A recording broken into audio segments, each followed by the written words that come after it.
Hey folks, I want to do letters to the coach video session for you. I've done these before. I want to read you an email that I got.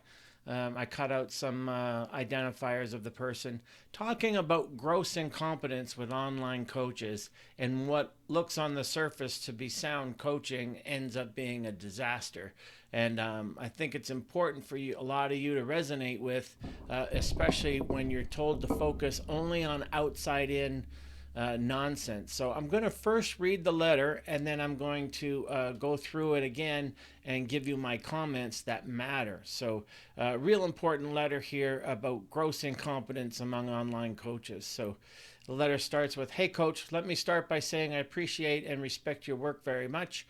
I listen to your podcasts, I read your pearls of wisdom on Facebook, and watch your videos. I first heard about you and your training methods back in 2012. At this point, okay, let's just skip that part. You wrote me a hypertrophy program back in 2014. After your program, I continued training happily on my own, and I stayed between 57 and 59 kilograms at 5'7". Seems like a healthy weight. A few weeks ago, a little voice in my head convinced me to hire a fitness model coach to get beach ready for my beach vacation. For years, I'd been so curious about how these women ate and trained, and I admired their perky round glutes. I didn't need a radical transformation. I just wanted to get rid of the cellulite on the back of my legs and see a little bit better definition in my abs, which I already had some, and to get that before my vacation. So this fitness model pro coach wrote me a program and a diet, and I got to work. No cardio, 5 days of training a week. I ate carbs, fats, proteins, dairy, fruit, and even some white rice, and calories were around 1,500 calories. I was losing about a pound a week at first. Measurements were going down, but I was getting hungrier, like ridiculously hungry. I'm good friends with Tolerable Hunger because I've read your books. This was different than that. I would see a Pizza Hut delivery bike and start salivating, and I don't even like Pizza Hut. My favorite thing to do became looking at delicious food on Instagram pictures. I didn't get any cheat days or cheat meals on my plan. No cycling of calories. By the fourth week, my strength in the gym dropped. I lost interest in training, but still dragged my ass to the gym. I was a complete space cadet. I couldn't think straight. I was cold all the time. I wrote to her, and she said, this is the coach she's talking about, and she said it sounded like an electrolyte imbalance since my deficit wasn't even that big, and to stick with the plan. Thinking maybe I'm just mentally weak, I still stuck with it for 6 whole weeks. 100% compliance. And now I'm on a very long flight for my vacation, and I'm reading your cycle diet book, and I'm just nodding my head and dog earing almost every page. See, since I would be checking in with her only every 2 weeks with feedback, pictures, and measurements, I thought she would read my biofeedback and adjust accordingly. No, she just basically told me to ignore my own screaming biofeedback and keep doing what I'm doing.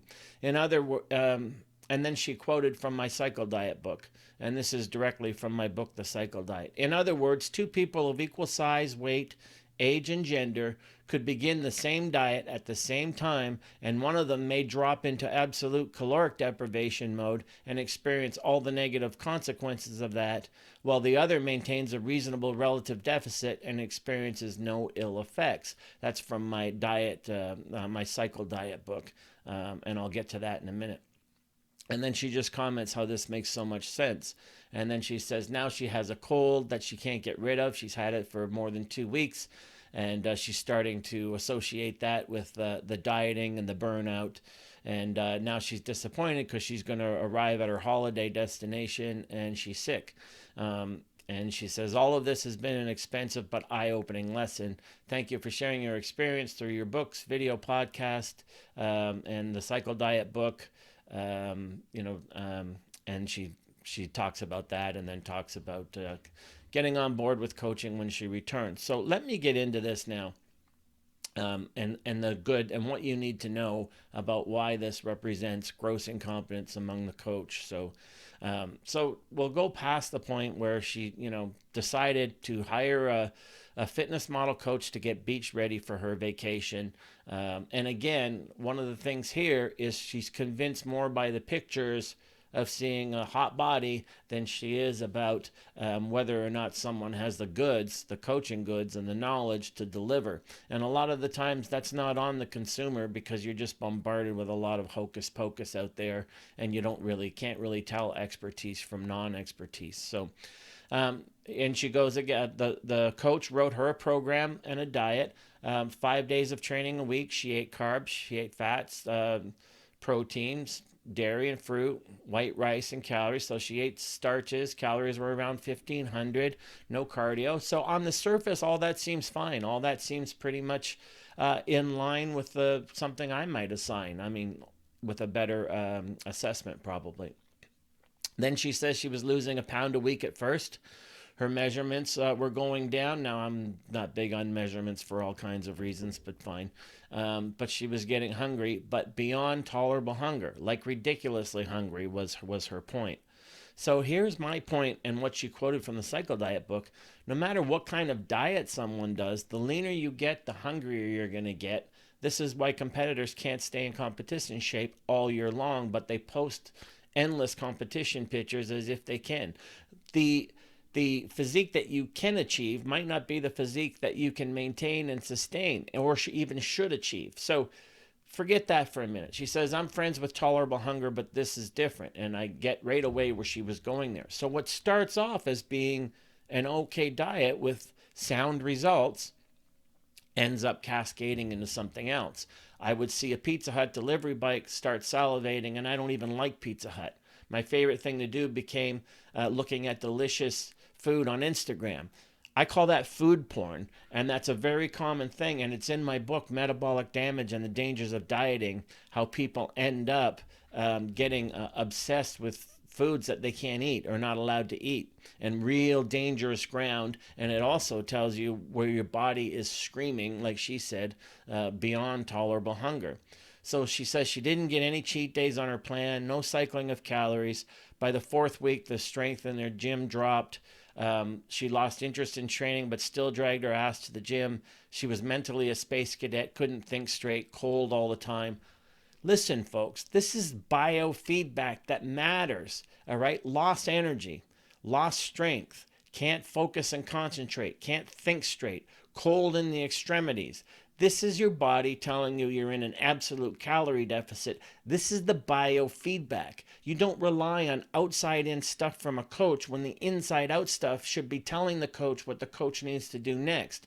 So she writes to the coach, and the coach says it sounded like an electrolyte imbalance since her deficit wasn't that big, and stick with the plan. Are you freaking kidding me? An electrolyte imbalance? This coach obviously knows nothing about metabolism, knows nothing about electrolytes, because it has nothing to do with an electrolyte imbalance. Give me a break. This is more gross incompetence of these coaches online who like to play doctor. Oh, it's an electrolyte imbalance.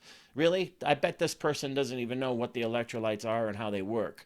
So that was just a ridiculous comment. Then she makes the comment, the coach makes the comment, since the deficit wasn't even that big to begin with, so stick with the plan. Well, it doesn't matter how big the deficit was to begin with. It matters how the body responds to that caloric deficit, whether in an absolute caloric deficit way or in a relative caloric deficit way. So again, what happens online with when these nonsensical coaches tell people, oh, it's not that, just stick with it. Well, then she blames herself and says, maybe I'm mentally weak. I'll just stick with it for the whole 6 weeks. And then she did, and she got sick, and she was miserable, and all these other things, and only allowed to check in with her coach every 2 weeks. That makes no sense to me at all, with feedback, pictures, and measurements. First of all, a physical body under constant surveillance never gets any rest. So always sending in pictures and measurements. Measurements are useless, folks. Completely and utterly useless. They give you so much misinformation about where the body's at. You can manipulate measurements in all kinds of ways. Pictures all the time, also ridiculous. But that starts creating the obsession. You see what I mean? Very dangerous ground to be on. So she says she thought the coach would read her biofeedback and adjust accordingly. Nope, she was just basically told to ignore her own screaming biofeedback. And then that is represents the biggest kind of gross incompetence among coaches out there, where, oh, your body's telling you all these things that aren't very good, oh, just ignore all that. That makes no sense at all. And then, like I said, the person who wrote me, not the coach, quotes from my cycle diet book. In other words, two people of equal size, weight, age, and gender could begin the same diet at the same time, and one of them may drop into absolute caloric deprivation mode and experience all the negative consequences of that, while the other maintains a reasonable relative deficit and experiences no ill effects. This is why biofeedback is more important than outside in nonsense. The body never lies. So here's this coach doing the outside in. Oh, well, you're not in that big a deficit, so it must be your electrolytes. No, it's her particular body responding to this particular calorie level in a way that you didn't anticipate, and you, the coach, are wrong. Or maybe you're not wrong, but you need to abide in the honesty of her biofeedback. Assign her a cheat day, assign her a cheat meal, raise her calorie levels, yada yada. So now she's sick, she's on vacation, and definitely, if you're in an absolute caloric deficit instead of a relative one, that can definitely suppress your immune system and lead to injury. But look at the things she went through: cold in the extremities, mental space cadet, all right, lost enthusiasm for training, what we call apathy, lost strength and energy in the gym. All of these are biofeedback signs of absolute caloric deficit, and soon to follow metabolic damage. See, the problem now is she's going to go through quite a weight rebound eventually. And this is all on the coach. This isn't on her. She's just doing what she was told. So very, very important stuff. And then, of course, she writes when she gets back, she's going to, get in contact with me. But at least during her 2 week vacation, going off diet may help to reboot her metabolism, of course. With that extended feedback, that would have been the advice I would have given her anyway. And then with that, what'll happen is she will also start to get that rebound effect in terms of rebound weight gain, which is unfortunate, but that's what's going to happen there. So here you got a situation where you hire a coach and the coach makes things worse, not better. And then the coach says absolutely ludicrous, nonsensical things on top of that, that make absolutely no sense, and completely ignores the client's biofeedback, which is what coaches like me rely on totally. I totally rely on the biofeedback when my clients check in to know where they're at and what I need to be doing with that. So that's just an example. Letters to the coach, gross incompetence among coaches in the industry. Yes, the setup looked fine. There was carbs, there was fats, there was evenly spaced meals, blah blah blah. But you don't completely ignore someone's biofeedback. The reason you assign something is to see how the body's going to respond in terms of biofeedback, and biofeedback never lies. So that's gross incompetence. Letters to the coach, gross incompetence among online coaches. It just never ends. I get at least one letter like this per week, and a lot of what she described is in my book, Metabolic Damage and the Dangers of Dieting. So hopefully this helps some of you out there know what to look for and be aware of. But man, I'd say 90% of online coaches out there, I mean, I'd almost want to use the word idiot. So be warned, and know what to look for, and I'll have other letters to the coach, I'm sure, in the near future.